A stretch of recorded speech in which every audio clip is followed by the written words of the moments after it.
A warmly good morning to all of you. I hope everybody is safe and healthy. आज हम science का first chapter weather sun air and water पढ़ेंगे. Open page number 125. What is weather?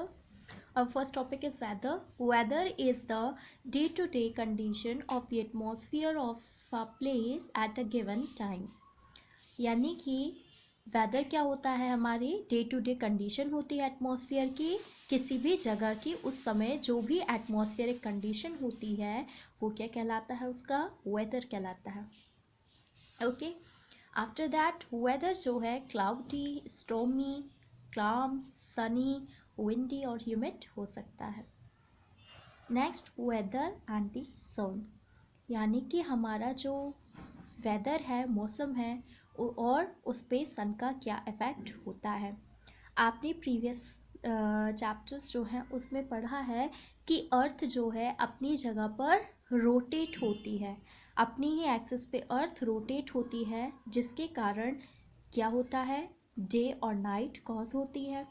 तो जो part सन के closure हो जाता है, सन के साइड होता है, वो क्या होता है, वहाँ पर डे होता है और वो जगह क्या हो जाती है, हॉट होती है. बिकॉज दिन के समय जो है क्लाइमेट वेदर कैसा होता है, हॉट होता है. और जो साइड जो है सन के अपोजिट होता है रोटेशन के टाइम पे, वहाँ क्या होता है, नाइट होती है. और वहाँ पे क्या होता है, वहाँ का टेम्परेचर जो है कूल होता है. तो इस तरीके से वेदर को जो है सन इफेक्ट करता है. Now turn the page, page number 126. Sun causes the season, यानी कि सन जो है सीजन कॉज करता है. अब ये भी आप जानते हैं कि सन जो है अपनी जगह पे क्या करता है, सन अपनी जगह पे रहता है, स्टेशनरी है, बट अर्थ क्या करती है, उसके अराउंड रिवॉल्व करती है. यानी कि अर्थ जो है दो मोशंस करती है. First is rotation eight their place and second one is revolution. और इसी रिवॉल्यूशन के कारण क्या होता है, यस, सीजन में चेंज होता है. जो जिस टाइम जो है अर्थ सन के क्लोज होती है, उस टाइम पे क्या होता है, समर सीजन ऑकर होता है. और जो साइड जो है अर्थ से दूर रहता है, वहाँ पर जो साइड अर्थ का सन से दूर रहता है उधर पे विंटर होता है. ओके. Next air. एयर क्या है, एयर मिक्सचर ऑफ गैसेस होता है. यानी कि एयर जो है बहुत सारी गैसेस से मिलकर बनी होती है, जैसे कि oxygen, carbon dioxide, nitrogen, dust, smoke and water vapours. Okay. जब एयर प्लीजेंट और जेंटल होती है हम उसे ब्रीज कहते हैं. हाई स्पीड में जब एयर मूव होती है हम उसे विंड कहते हैं. फास्ट और स्ट्रॉन्ग विंड को हम स्टॉर्म कहते हैं. हाउ विंड ब्लो, यानी कि हवा कैसे ब्लो होती है. आइए इस डायग्राम से समझते हैं. जब सन वार्म होता है तो वो क्या करता है, लैंड को हॉट कर देता है, गर्म कर देता है. और इसमें से क्या होती है, हॉट एयर जो है रिलीज होने लगती है. और हॉट एयर जो है क्या होती है, कोल्ड एयर के कंपैरिजन में बहुत ही लाइटर होती है. तो ये जो है हॉट एयर अब द अर्थ सरफेस जाने लगती है और उसकी प्लेस जो वैकेंट हो जाती है उधर पे कूलर एयर जो है आ जाती है, जिस कारण से क्या होता है, हमारा टेम्परेचर जो है वो मेंटेन रहता है. Next, how sea breeze blow during the day, यानी कि दिन के समय जो है कैसे जो है सी ब्रीज जो है ब्लो होती है ड्यूरिंग द डे. दिन के समय कैसे सी ब्रीज ब्लो होती है. देखिए, आपको पता है कि कोस्टल एरियाज़ में टेम्परेचर जो है ज़्यादा हाई क्यों नहीं हो पाता. बिकॉज इसका रीज़न ये है, अभी हमने लैंड के बारे में पढ़ा कि सन जो है जैसे ही वार्म होता है लैंड वार्म हो जाती है. तो जब लैंड से जो है हॉट एयर रिलीज़ होने लगती है तो यहाँ पर जो है स्पेस फॉर्म हो जाता है. और जो सी की कूल ब्रीज होती है वो इस स्पेस को कवर कर लेती हैं. इसलिए कोस्टल एरियाज़ में जो है क्या होता है, टेम्परेचर जो है कूल होता है.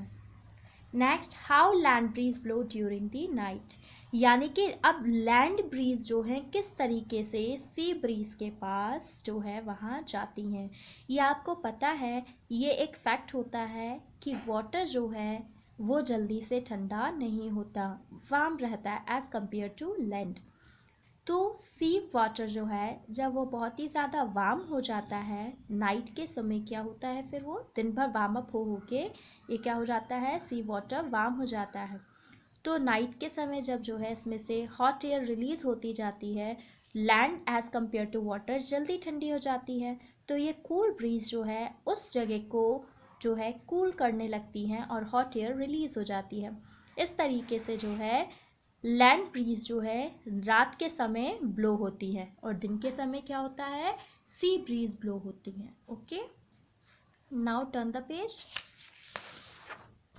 Next topic is water. Water आप सभी जानते हैं, वाटर 3 स्टेज में पाया जाता है।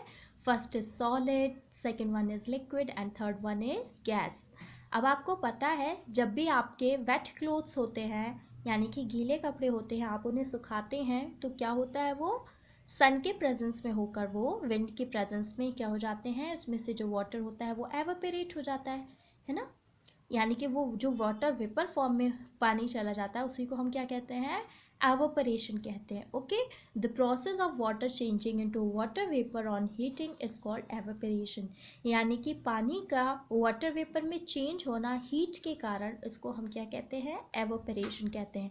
एवापोरेशन फॉलोइंग फैक्टर्स के कारण जो है क्या होता है, फैक्टर्स जो हैं इसको वेरी करते हैं रेट ऑफ एवापोरेशन को। फर्स्ट इज टेम्परेचर, अगर टेम्परेचर ज़्यादा होगा तो रेट ऑफ एवापोरेशन भी ज़्यादा होगा, और अगर टेम्परेचर लो होगा तो रेट ऑफ एवापोरेशन भी लो होगा।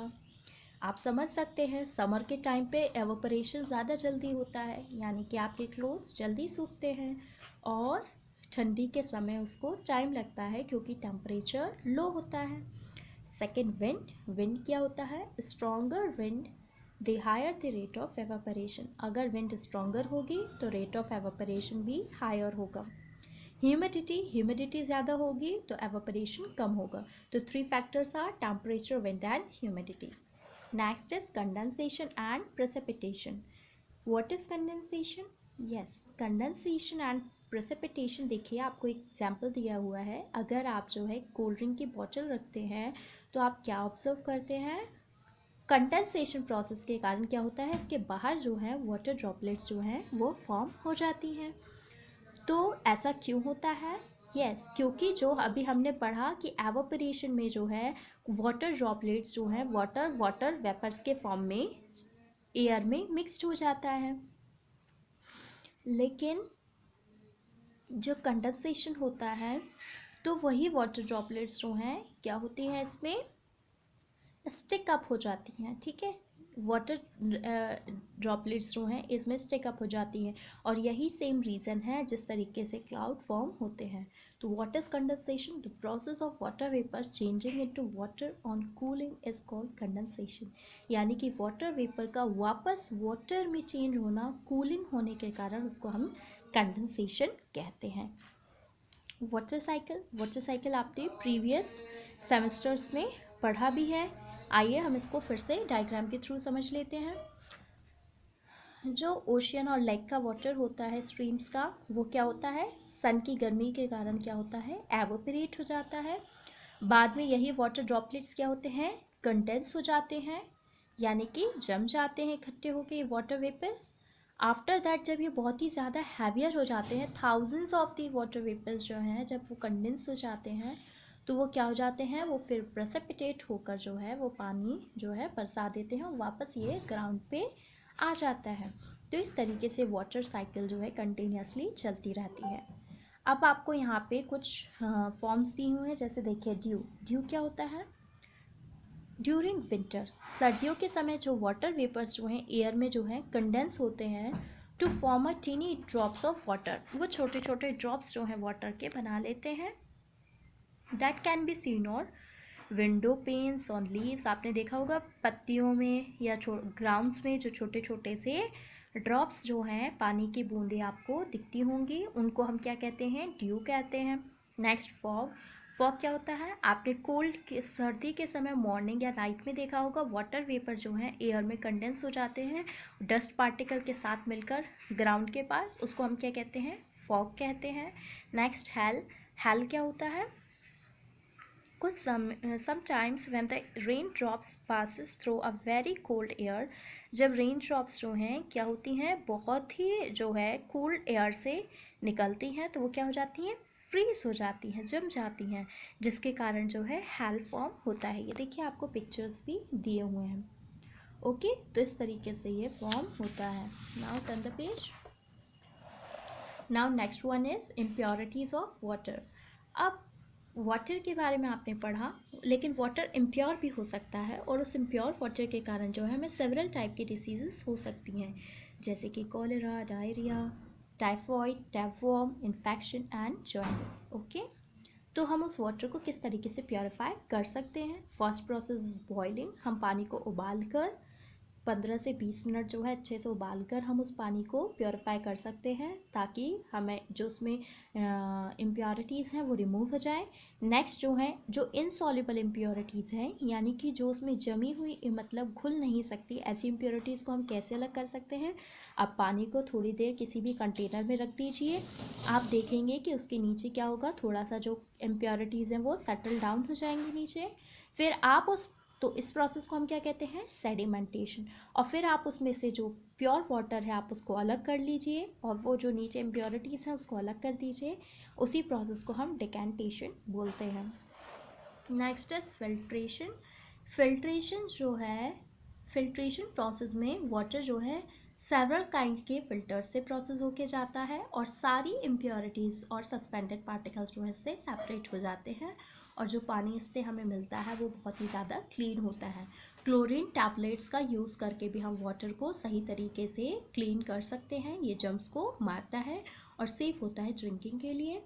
फिल्टर्स का यूज़ करके भी हम पानी को पीने योग्य बना सकते हैं। Underground water. अब आपको पता है पानी जो है अंडरग्राउंड से भी निकलता है, जैसे कि हैंड पंप्स यूज़ किए होंगे आपने, वेल्स, ट्यूबवेल्स, है ना। तो इस तरीके से आपको जो ज़मीन के अंदर पानी है वो भी मिलता है। लेकिन ज़मीन के अंदर पानी कैसे आता है, यस, जब बारिश होती है तो वो पानी क्या होता है, धीरे धीरे सीप आउट होके क्या होता है, ज़मीन के अंदर कलेक्ट होता जाता है, और वो जो है वाटर, अंडरग्राउंड वाटर लेवल जो है राइज हो जाता है। तो वो पानी जो है हम हैंड पंप, वेल्स या ट्यूबवेल्स के थ्रू जो है उसको निकाल कर यूज़ कर सकते हैं। तो इस तरीके से हमारे पास अंडरग्राउंड वाटर भी अवेलेबल होता है। Here your lesson is completed. I hope आपको ये लेसन क्लियर होगा। Thank you.